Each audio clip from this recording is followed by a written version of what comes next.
మా latest videos కోసం మా ఈ తెలుగు న్యూస్ ఛానల్ సబ్స్క్రైబ్ చేసి గంట సింబల్ యాక్టివేట్ చేసుకోండి. ఈసారి అనగా ఈ 2025వ సంవత్సరంలో పోలీ పాడ్యమి శుక్రవారంతో కలిసి వచ్చింది. కార్తీక మాసం పూర్తయిన మరుసటి రోజున అనగా కార్తీక అమావాస్య మరుసటి రోజున పోలీ పాడ్యమిని జరుపుకోవటం ఆనవాయితీ. ఈసారి నవంబర్ 20 గురువారం రోజు కార్తీక అమావాస్య వచ్చింది. నవంబర్ 21 శుక్రవారం రోజు పోలీ పాడ్యమి వచ్చింది. శుక్రవారం పోలీ పాడ్యమి రావడంతో అందరిలో అనేక సందేహాలు వస్తూ ఉన్నాయి. సాధారణంగా శుక్రవారం నాడు దీపాలను పంపితే లక్ష్మీదేవిని పంపినట్టే అనే భావన అందరిలో ఉంది. కాబట్టి పోలీ పాడ్యమి దీపాలను శుక్రవారం రోజు వదలవచ్చా లేదా శనివారం వరకు ఆగి శనివారం వదలాలా, ఉదయం వదలాలా, సాయంత్రం వదలాలా అనే సందేహాలు చాలామందికి వస్తూ ఉన్నాయి. మరి ఈ సందేహాలకు సమాధానాన్ని ఈరోజు ఈ వీడియోలో వివరంగా తెలుసుకుందాం. అలాగే పోలీ పాడ్యమి రోజు దీపం వదిలిపెట్టేటప్పుడు ఎలాంటి పొరపాట్లను చేయకూడదు అనే విషయాన్ని కూడా తెలుసుకుందాం. ఫ్రెండ్స్, ఫస్ట్ అయితే కామెంట్ బాక్స్లో శ్రీమాత్రే నమః అని కామెంట్ చేయండి. అలాగే ఈ వీడియోని పూర్తిగా చూడండి. స్కిప్ చేసుకుంటూ చూస్తే మీకేమీ అర్థం అవ్వదు. చాలామంది వీడియోని స్కిప్ చేసుకుంటూ చూస్తూ ఉంటారు. కానీ అలా స్కిప్ చేసుకుంటూ చూస్తే మీకేమీ అర్థమవదు కనుక శ్రద్ధగా చివరి వరకు వినండి. పోలీ పాడ్యమి రోజు అందరూ నది వద్దకు వెళ్ళి స్నానాలు చేస్తారు. నీటిలో దీపాలు వదులుతూ ఉంటారు. పోలీ పాడ్యమి అనేది ఒక విధంగా కార్తీక మాసానికి స్వస్తి పలికే రోజు. ఈ రోజు తర్వాత ఇక నదీ స్నానాలు చేయరు, బయట దీపాలు వెలిగించరు. అందుకే కార్తీక మాసంలో ఒక్కసారి కూడా దీపారాధన చేయని వారు, స్నానం చేయని వారు ఈరోజు తప్పనిసరిగా చెయ్యాలి. ఇక ఈ సంవత్సరం పోలీ పాడ్యమి శుక్రవారంతో కలిసి వచ్చింది. శుక్రవారంతో కలిసి రావటం వలన చాలామంది దీనిని అశుభంగా భావిస్తూ ఉంటారు. శుక్రవారం నాడు దీపాలు వదిలితే ఏదో అపచారం జరిగిపోతుందేమో అనే అపోహ చాలామందిలో ఉంది. కానీ గుర్తుపెట్టుకోండి, ఏ అపోహలు అవసరం లేదు. పోలీ పాడ్యమికి పాడ్యమి తిథి అనేది ప్రధానం, కానీ వారం ప్రధానం కాదు. కాబట్టి పోలీ పాడ్యమి శుక్రవారంతో కలిసి వచ్చినా పర్వాలేదు. ఆ రోజు నిశ్చితంగా అంటే ఖచ్చితంగా పోలీ దీపాలు వదలవచ్చు. పైగా మనం పోలీ దీపాలు తెల్లవారుజామున వదిలేస్తాం, అంటే చక్కగా చుక్కలు రాకముందే వదిలేస్తాం. మన హిందూ సాంప్రదాయం ప్రకారం సూర్యోదయానికి కదా రోజు మొదలవుతుంది. మనం సూర్యోదయానికంటే ముందే వదిలేస్తాం కదా, కాబట్టి ఏమీ తప్పులేదు. అసలు శుక్రవారం పూట పండగ వచ్చినప్పుడు దీపాలు వదిలినా తప్పేమీ కాదు. ఎందుకంటే ఏవైనా పండుగలు ప్రత్యేక దినాలు వచ్చినప్పుడు ఈ నియమాలు పాటించనక్కర్లేదు. ఉదాహరణకు మంగళవారం నాడు తలస్నానం చేయకూడదు అంటారు. కానీ పుట్టినరోజు మంగళవారం వస్తే తలస్నానం చేయొచ్చు. ఏదైనా వ్రతం కానీ పండుగ కానీ మంగళవారం నాడు వస్తే అప్పుడు తలస్నానం చేయొచ్చు. అలాగే శుక్రవారం రోజు దీపాలు వదలకూడదు, కానీ ఆ రోజు పోలీ పాడ్యమి వచ్చింది కనుక దీపాలు వదలవచ్చు. అలా వదిలినా ఎటువంటి దోషం ఉండదు.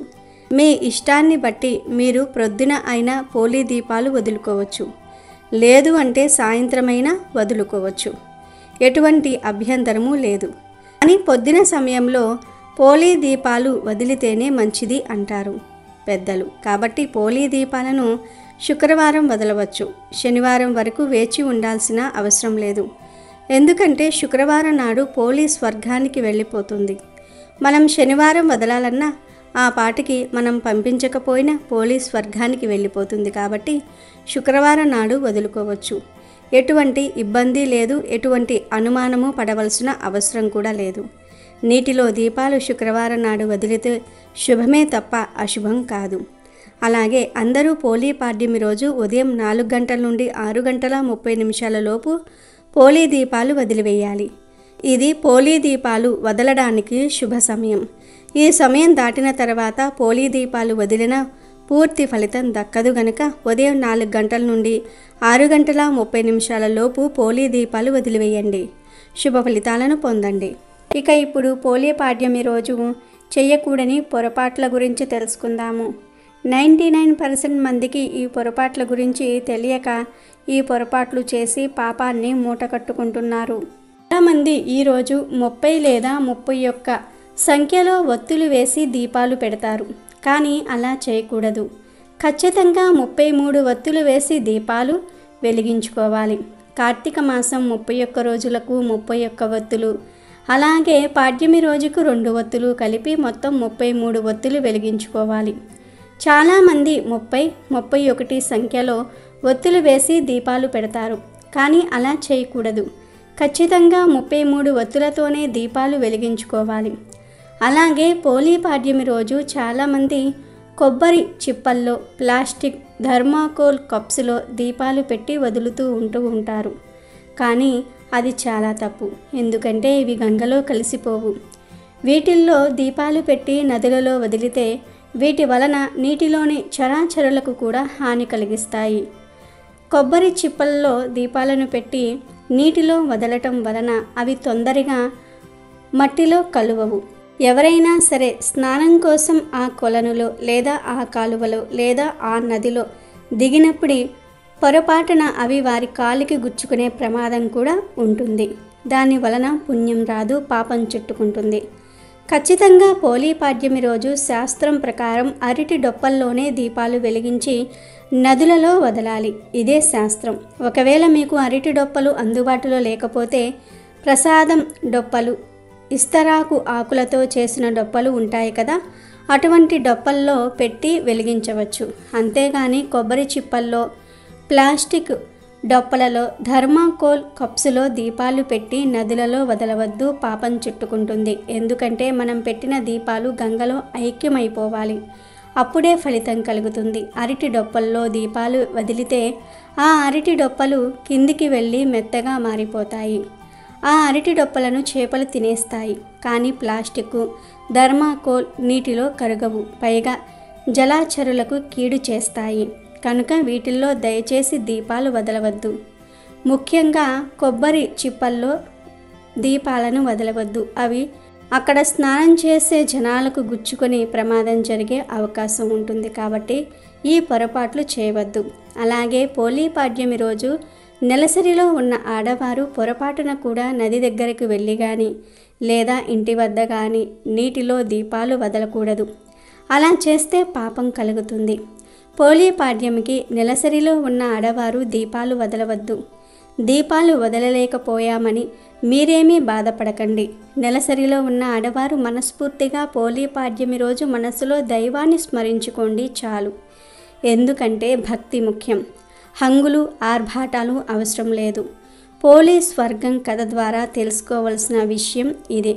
చాలామంది 4వ రోజు వెలిగించవచ్చునని లేదా 5వ రోజు స్నానం అయిపోయింది వెలిగించుకోవచ్చు అని అనుకుంటూ ఉంటారు. కానీ ఈ పొరపాట్లు చేయవద్దు. మనం ఏ పూజ అయినా సరే 5 రోజులు స్నానం అయిపోయిన తర్వాత 6వ రోజు నుంచి మాత్రమే మనం పూజలను చేసుకోవాలని శాస్త్రాలు చెప్తూ ఉన్నాయి. కాబట్టి పోలీ పాడ్యమి రోజు నెలసరిలో ఉన్న ఆడవారు పొరపాటున కూడా దీపాలు వదలవద్దు.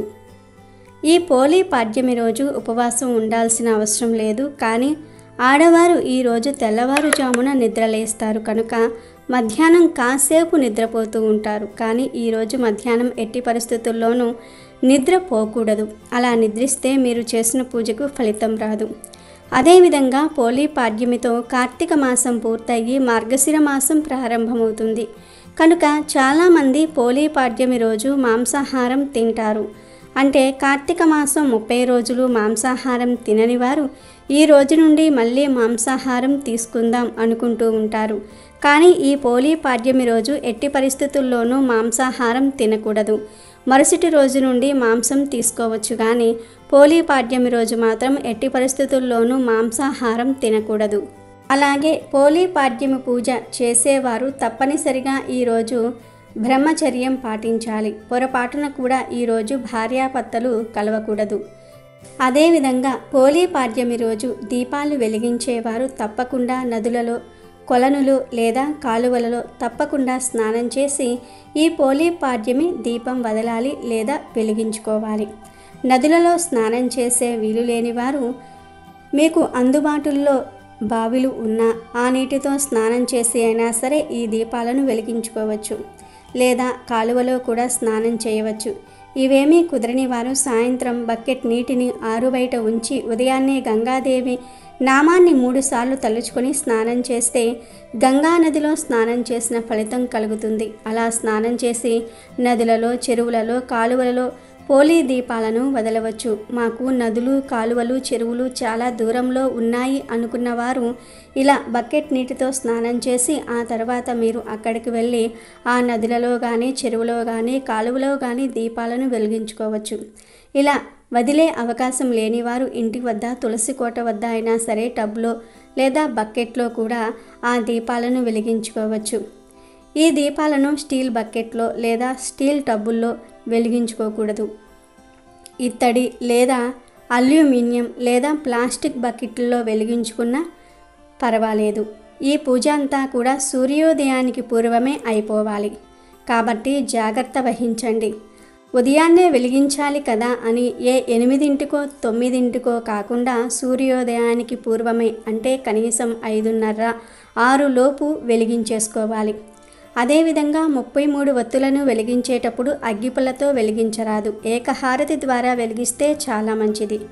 ఈరోజు ముత్తైదువులకు తాంబూలం ఇస్తే చాలా మంచిది. వారికి దీర్ఘ సుమంగళి యోగం కలుగుతుందని పెద్దలు అంటూ ఉంటారు.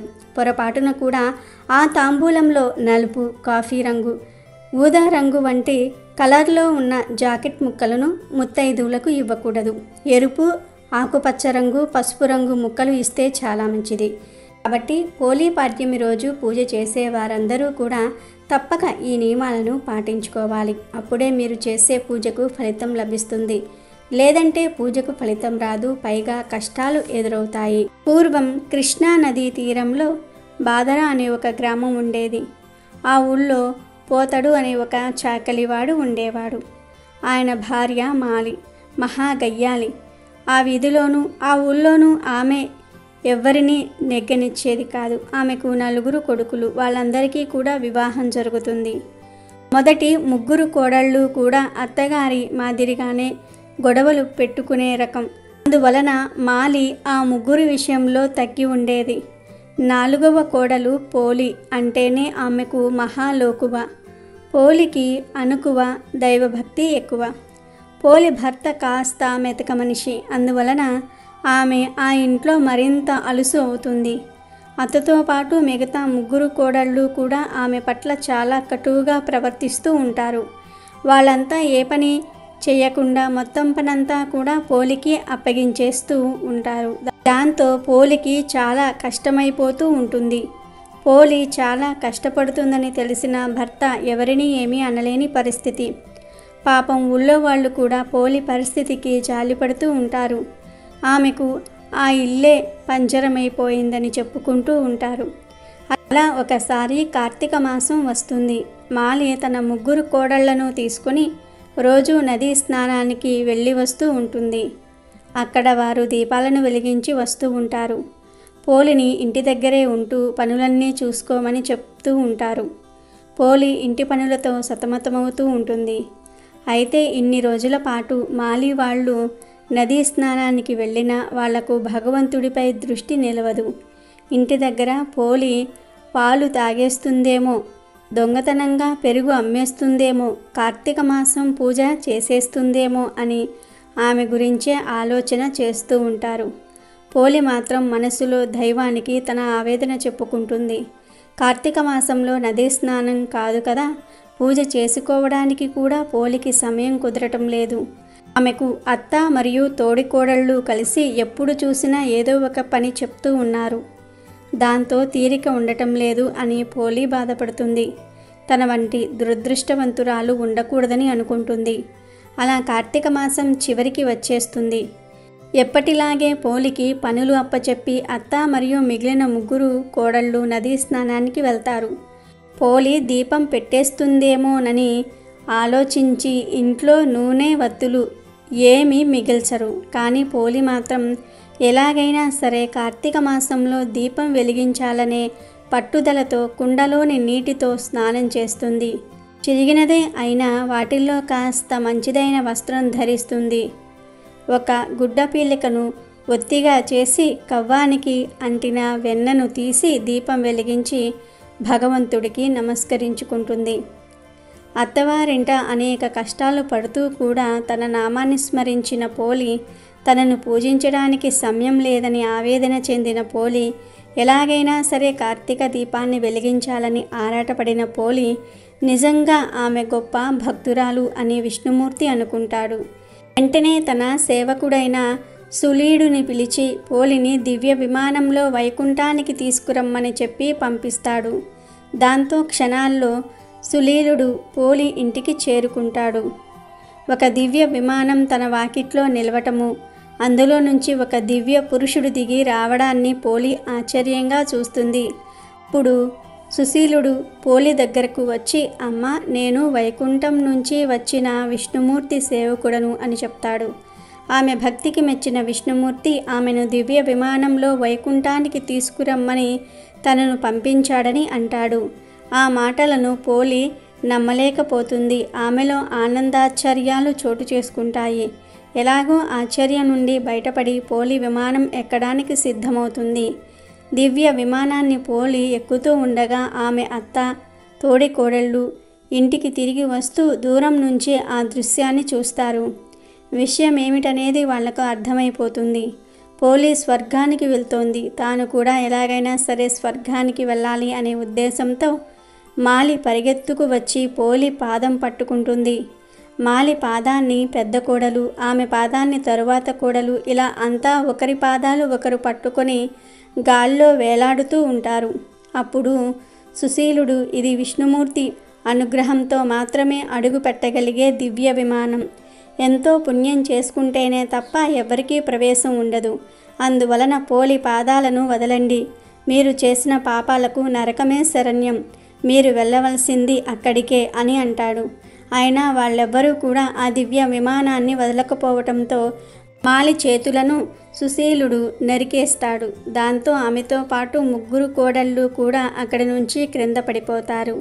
పోలి శరీరంతో వైకుంఠానికి చేరుకుంటుంది. నిస్వార్థమైన బుద్ధి, స్వచ్ఛమైన భక్తి కలిగిన వారి పట్ల భగవంతుడి అనుగ్రహం ఎప్పుడూ ఉంటుందనే విషయాన్ని పోలి కథ స్పష్టం చేస్తూ ఉంటుంది. ఈరోజు పోలిని స్వర్గానికి పంపుతూ పోలిని గుర్తు చేసుకుంటూ నదులలో దీపాలను వదలాలి. ఇదే పోలి పాడ్యమి కథ. వీడియో నచ్చితే లైక్ చేయండి, షేర్ చేయండి, బట్ సబ్స్క్రైబ్ చేసుకోవడం మర్చిపోవద్దు.